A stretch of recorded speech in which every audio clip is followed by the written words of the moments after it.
गुरु भक्ति योग। गुरु के संपूर्णतः शरणागति लेना गुरु भक्ति की अनिवार्य शर्त है।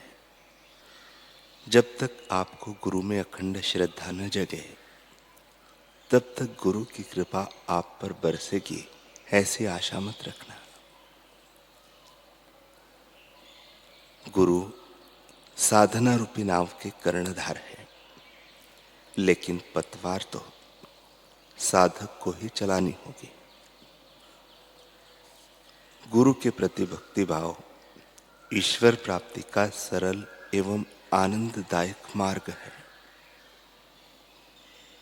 गुरु को जितनी अधिक मात्रा में आत्मसमर्पण करोगे उतनी अधिक गुरु कृपा प्राप्त करोगे। कितनी मात्रा में गुरु कृपा उतरेगी इसका आधार कितनी मात्रा में आत्मसमर्पण हुआ है इस पर निर्भर करता है। शिष्य का कर्तव्य गुरु के प्रति प्रेम रखने का एवं गुरु की सेवा करने का है। उपनिषदों में भी आया है कि आत्मज्ञान के मुमुक्षु संसार को छोड़कर गुरु के चरणों का सेवन करते हुए वर्षों तक सेवा एवं साधना रूपी कठिन तपस्या करके सत्य का अनुभव प्राप्त करते हैं। श्री लीलाशाह जी भी निष्ठापूर्वक रात दिन गुरु सेवा एवं साधना में अपने को रत रखने लगे।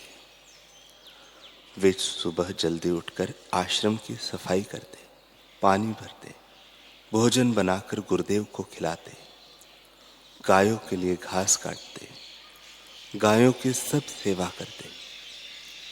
आश्रम में जो अतिथि आते उन्हें भोजन बनाकर खिलाते, साधु संतों की देखभाल करते, आधी रात तक गुरुदेव की चरण चंपी करते। श्री लीलाराम जी की दृढ़ता एवं तत्परता को देखकर गुरु उन्हें सच्चे रंग में रंगने लगे। श्री लीलाराम जी भी गुरु के साथ खूब मर्यादा रखते, खूब कम एवं मर्यादित बोलते थे। वे अपना समय सदैव जप, ध्यान, सत्संग, सत्शास्त्रों के अध्ययन, ईश्वर चिंतन एवं आश्रम की विविध प्रकार की सेवा में गुजारते थे। खाली दिमाग शैतान का घर होता है, खाली मन गपशप में लगता है अथवा आवारा मन इधर उधर की बातें करता है। श्री लीलाराम जी कभी ऐसा नहीं करते थे। केवल दिखाने के लिए ही उनका साधक या शिष्य जैसा व्यवहार नहीं था, वरन वे तो सच्चे सच शिष्य थे। उनका कद छोटा एवं देह का रंग श्याम था। दिखने में भोले भाले लगते किंतु व्यक्तित्व आकर्षक था। वाणी पर उनका बड़ा संयम था।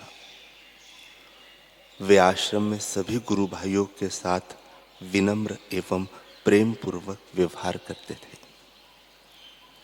जिस प्रकार कुम्हार घड़ा बनाते वक्त बाहर से कठोर व्यवहार करता दिखता है किंतु अंदर से अपने कोमल हाथ का आधार देता है, वैसे सद्गुरु बाहर से शिष्य के साथ कठोर व्यवहार करते, कठोर कसौटी करते दिखते हैं, परंतु अंदर से उनका हृदय करुणा कृपा से परिपूर्ण होता है। नरसिंह मेहता ने गुजराती में ठीक ही गाया है, भोय सुवाणु भूखे मारू, ऊपर थी मारू मार, एटलू करता जो हरि भजे तो करी नाखो निहाल। अर्थात धरा सुलाऊं, भूखा मारू, ऊपर से लगाऊं मार, इतना करते हरि भजे तो कर डालू निहाल। इस प्रकार निहाल कर देने वाले सद्गुरु की फटकार, कड़वे शब्द जिन जिज्ञासु साधकों शिष्यों को मिल जाते हैं वे सचमुच धन्य हैं। स्वामी श्री केशवानंद जी महाराज लीलाराम जी की सेवा और भक्ति से खूब प्रसन्न रहते थे। वे लीलाराम जी को विचार सागर, पंचीकरण, भर्तहरि का वैराग्य शतक, श्रीमद् भगवत गीता, सार सुक्तावली एवं उपनिषद पढ़ाते।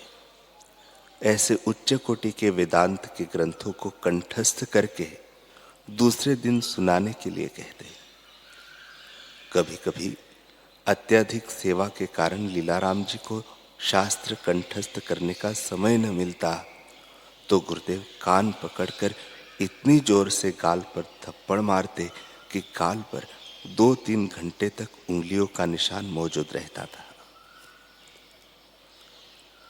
शास्त्रों में आता है कि शास्त्रों की कितनी ही गूढ़ रहस्य भरी बातें जिन्हें समझना मुश्किल है, जिनके अर्थ का अनर्थ होना संभव है, उन्हें केवल सद्गुरु ही सच शिष्य को समझा सकते हैं और शिष्यों की शंकाओं का समाधान कर सकते हैं।